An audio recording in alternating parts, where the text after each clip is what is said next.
16 yoshgacha bo'lgan bolalarning ijtimoiy tarmoqlardan foydalanishi mutlaqo taqiqlanadi. Videoni oxirigacha ko'ring.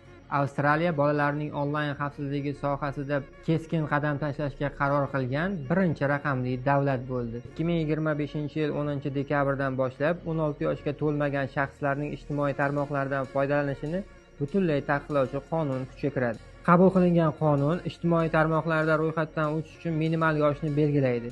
Endi platformalar 16 yoshgacha bo'lgan foydalanuvchilar tomonidan akkauntni ro'yxatdan o'tkazish va undan foydalanishga yo'l qo'ymaslikka majbur bo'ladi. Qonun dunyodagi eng yirik platformalarni qamrab oladi. Facebook, Instagram, TikTok, Snapchat, Twitter, YouTube, Reddit, Discord, Kik va boshqa xizmatlar yoshga qarab cheklangan ijtimoiy tarmoqlar sifatida tasniflanadi. Avstraliya hukumati qonun bolalar uchun xavfsizroq raqamli muhit yaratish yo'lida muhim qadam va ehtimol boshqa mamlakatlar uchun namuna bo'lishiga ishonchi komil.